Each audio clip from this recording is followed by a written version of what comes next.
আজকে আপনাদের সাথে গুরুত্বপূর্ণ গুচ্ছভুক্ত একটা বিশ্ববিদ্যালয় নিয়ে আলোচনা করব। আজকের ভিডিওর যেটা টপিক সেটা হলো বেগম রোকেয়া বিশ্ববিদ্যালয়ে ভর্তি তথ্য এবং ভর্তি শর্ত 2025 এবং 26 নিয়ে কিন্তু আলোচনা করব। তো আপনি যদি গুচ্ছ ভর্তি পরীক্ষা দেন, সেই গুচ্ছ ভর্তি পরীক্ষা ভালো করতে পারলে এই বেগম রোকেয়া বিশ্ববিদ্যালয়ে আপনি ভর্তি হওয়ার কিন্তু সুযোগ পাবেন। তো আপনি যদি বেগম রোকেয়া বিশ্ববিদ্যালয়ে ভর্তি হন, আপনি যদি সায়েন্স আর্টস কমার্সের শিক্ষার্থী হয়ে থাকেন, তাহলে অবশ্যই আপনাকে আগে থেকে জানতে হবে যে বেগম রোকেয়া বিশ্ববিদ্যালয়ে ভর্তি হইতে গেলে কি কি শর্ত আপনাকে অবশ্যই জিএসটি পরীক্ষা মানতে হবে। এখানে ভর্তি হইতে গেলে সায়েন্সের জন্য আলাদা শর্ত আছে, মানবিকের জন্য আলাদা শর্ত আছে, বাণিজ্যের জন্য কিন্তু আলাদা আলাদা শর্ত আছে। তো আজকের এই ভিডিওতে আমরা মেনলি বেগম রোকেয়া বিশ্ববিদ্যালয়ের যে বেসিক যে তথ্যগুলো আছে, বা এখানে কি কি সাবজেক্ট আছে, বা এখানে চান্স পাওয়ার পর আপনি কোন কোন সাবজেক্টে কোন কোন শর্তে ভর্তি হতে পারবেন, আশা করি ভিডিওটা দেখলে আপনাদের ক্লিয়ার একটা ধারণা হয়ে যাবে। তো প্রথমে যদি আলোচনা করি বেগম রোকেয়া বিশ্ববিদ্যালয় সম্পর্কে, যদি একটু আপনাদের ধারণা দেই, এই বেগম রোকেয়া বিশ্ববিদ্যালয়টা কোথায় অবস্থিত? এটা কিন্তু রংপুরে অবস্থিত এবং এটা কিন্তু স্থাপিত হয় 2008 সালে এবং এটা কিন্তু 75 একর জায়গা জুড়ে অবস্থিত। তো আপনি যখন এখানে চান্স পাবেন, চান্স পাওয়ার পর আপনি কিন্তু এখানে আবাসিক হলে থেকে পড়াশোনা করার সুযোগ পাবেন। এখানে টোটাল 4টা হল আছে, ছেলেদের জন্য 2টা, মেয়েদের জন্য 2টা।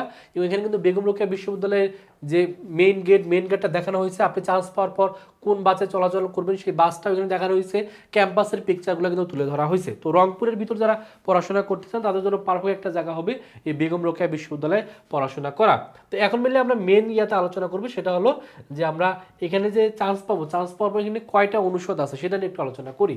তো এখানে মেনলি অনুষদ আছে হলো কলা অনুষদ, সামাজিক বিজ্ঞান অনুষদ, বিজনেস স্টাডি অনুষদ, বিজ্ঞান অনুষদ, প্রকৌশল অনুষদ এবং জীব এবং ভূবিজ্ঞান অনুষদ আছে। অর্থাৎ এখানে কিন্তু এ বি সি রুটের শিক্ষার্থীরা পরীক্ষা দিতে পারবেন এবং এখানে টোটাল আসার সংখ্যা আছে প্রায় 1395 জন।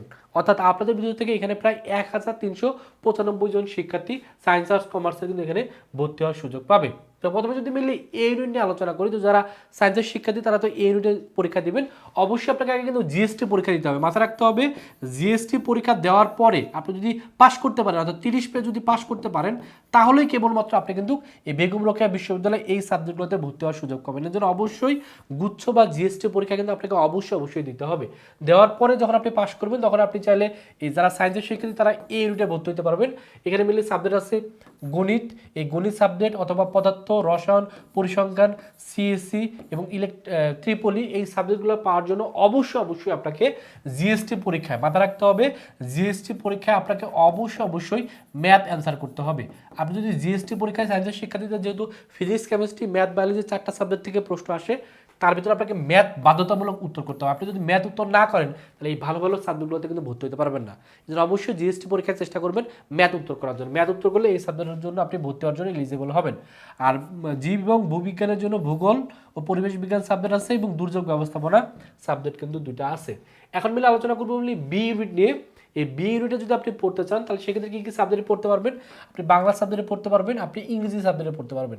এই ইংরেজি সাবজেক্টে পড়ার জন্য একটা শর্ত আছে, সেটা হলো ইংরেজিতে অবশ্যই যারা এই ইউনিটের শিক্ষার্থী তাদের অবশ্যই 10 মার্ক জিএসটি পরীক্ষায় অবশ্যই ইংরেজিতে, জিএসটি পরীক্ষায় ইংলিশ সাবজেক্টে আপনাকে এই ইউনিটের জন্য 10 মার্ক পেতে হবে। বি ইউনিটের শিক্ষার্থীদের 10 মার্ক ইংরেজিতে অবশ্যই পেতে হবে। আর সি ইউনিটের শিক্ষার্থীদের 5 মার্ক অবশ্যই জিএসটি পরীক্ষায় পেতে হবে, না হলে কিন্তু আপনি ইংরেজি সাবজেক্টের জন্য এলিজিবল হবেন না। তারপর আছে ইতিহাস এবং প্রত্নতত্ত্ব আর অর্থনীতি সাবজেক্ট নিয়ে যদি পড়তে চান, তাহলে সেক্ষেত্রে এইচএসসি বোর্ড পরীক্ষায় এ ইউনিটের শিক্ষার্থীদের গণিত এবং পরিসংখ্যান সাবজেক্টটা থাকতে হবে, আর বি ইউনিটের শিক্ষার্থীদের অর্থনীতি সাবজেক্টটা অবশ্যই থাকতে হবে। এছাড়াও আছে রাষ্ট্রবিজ্ঞান, সমাজবিজ্ঞান, জেন্ডার এবং ডেভেলপমেন্ট স্টাডিজ, গণযোগাযোগ এবং সাংবাদিকতা, লোক প্রশাসন, ম্যানেজমেন্ট, মার্কেটিং, অ্যাকাউন্টিং, ফাইন্যান্স এবং ম্যানেজমেন্ট, এই সাবজেক্টগুলো কিন্তু এখানে আছে। তার ভিতরে বি ইউনিটের ক্ষেত্রে এই সাবজেক্টগুলো আছে, আর সি ইউনিটের ক্ষেত্রে এখানে যে সাবজেক্টগুলো বললাম এই সাবজেক্টগুলোতে কিন্তু আপনি পড়ার সুযোগ পাবেন। এরপরে মিলে আলোচনা করবো যে কতজন শিক্ষার্থী কোন ইউনিটে ভর্তি হতে পারবে। তো যারা মিলে গণিত সাবজেক্ট নিয়ে পড়বে, সেখানে টোটাল 70 জন শিক্ষার্থী ভর্তি হতে পারবেন। পরিসংখ্যানে 70 জন, পদার্থ 70 জন, রসায়ন 70 জন, আর সিএসসির ক্ষেত্রে 45 জন, ট্রিপলির ক্ষেত্রে 55 জন শিক্ষার্থী ভর্তি হতে পারবেন। আর ভূগোল এবং পরিবেশ বিজ্ঞানে সায়েন্সের শিক্ষার্থী 40 জন ভর্তি হতে পারবেন, বি ইউনিটের শিক্ষার্থী 10 জন ভর্তি হতে পারবে, সি ইউনিটের শিক্ষার্থী কিন্তু 10 জন ভর্তি হতে পারবে। আবার দুর্যোগ ব্যবস্থাপনার ক্ষেত্রে যারা সায়েন্সের শিক্ষার্থী টোটাল এখানে 60 জন শিক্ষার্থী কিন্তু এখানে ভর্তি হওয়ার সুযোগ পাবে। এরপর হলো এই কলার ক্ষেত্রে কয়টা করে সিট আছে এখানে উল্লেখ করে দেওয়া আছে।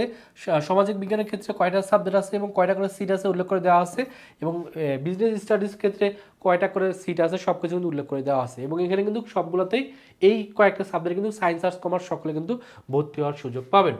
এখন আপনাদের মনে প্রশ্ন থাকতে হবে যে আবেদনটা এখানে কখন করতে হয়। আবেদনটা হলো আপনাকে আগে জিএসটি পরীক্ষা দিতে হবে। জিএসটি পরীক্ষা দেওয়ার পর আপনি যখন পাস করবেন, পাস করার পর জিএসটির ওয়েবসাইটের মাধ্যমে আপনাকে এখানে আবেদন করতে হবে। এখানে আবেদন ফি হলো 500 টাকা করে থাকে।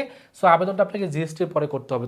তবে অবশ্যই জিএসটি পরীক্ষাটা ভালো করে দিতে হবে। যারা জিএসটি পরীক্ষা ভালো করে দিবেন তারা কিন্তু এই বেগম রোকেয়া বিশ্ববিদ্যালয় সহ এরকম টোটাল প্রায় বাংলাদেশে 19টা বিশ্ববিদ্যালয় আছে, এই 19টা বিশ্ববিদ্যালয়ে ভর্তি হওয়ার সুযোগ পাবেন। এর জন্য অবশ্যই আপনাকে গুচ্ছ বা জিএসটি পরীক্ষাটা কিন্তু অবশ্যই ভালো করে দিতে হবে। তো যারা চাচ্ছেন গুচ্ছ বা জিএসটি পরীক্ষা ভালো করে দিয়ে এই 19টা বিশ্ববিদ্যালয়ে চান্স নিশ্চিত করা, তারা চাইলে আমাদের ভার্সিটি কক গুচ্ছ টার্গেট কোর্সে ভর্তি হতে পারেন। এখানে ভর্তি হলে আপনাদের গুচ্ছর প্রস্তুতি শতভাগ হবে এবং আমরা কিন্তু নতুন ব্যাচ এই ডিসেম্বরের 20 তারিখ থেকে আমরা কিন্তু একটা নতুন ব্যাচ চালু করতেছি। তো যারা চাচ্ছেন একবার নতুন ব্যাচে ভর্তি হয়ে জিএসটির জন্য একবারে প্রথম থেকে ক্লাস করা, তারা চাইলে আমাদের এই কোর্সে ভর্তি হতে পারেন। এটা কোর্স ফি যদিও 2000 টাকা, তবে নতুন ব্যাচ যেহেতু চালু করতেছি আপনাদের কথা চিন্তা করে এখন 50% ডিসকাউন্টে 1000 টাকা দিয়ে কিন্তু ভর্তি নেওয়া হচ্ছে। তো যারা এই ডিসকাউন্টে ভর্তি হতে চান 1000 টাকায় দ্রুত ভর্তি হয়ে যান। ভর্তি হওয়ার জন্য এই যে নাম্বারটা আছে এই নাম্বারে 1000 টাকা বিকাশে পাঠিয়ে এই নাম্বারে কল দিবেন অথবা এই নাম্বারে হোয়াটসঅ্যাপে নক করলে নতুন কোর্সে ভর্তি করেন হবে। এই নতুন কোর্সে ভর্তি হলে একবারে প্রথম থেকে আপনি গুচ্ছর জন্য কিন্তু ক্লাস করতে পারবেন। এখানে টোটাল 55টা ক্লাস হবে। এই ক্লাসগুলো কিন্তু আপনি অনলাইনে ঘরে বসেই বাংলাদেশের যে কোনো প্রান্ত থেকে কিন্তু ক্লাসগুলো করলে ভালো একটা প্রিপারেশন নিতে পারবেন। আমাদের জিকে কোর্স আছে, কোর্স ফি 1000 টাকা, এক্সাম ব্যাচ আছে, কোর্স ফি 500 টাকা। এখানে বিজ্ঞান মানবিক বাণিজ্যের জন্য আলাদা এক্সাম ব্যাচ আছে।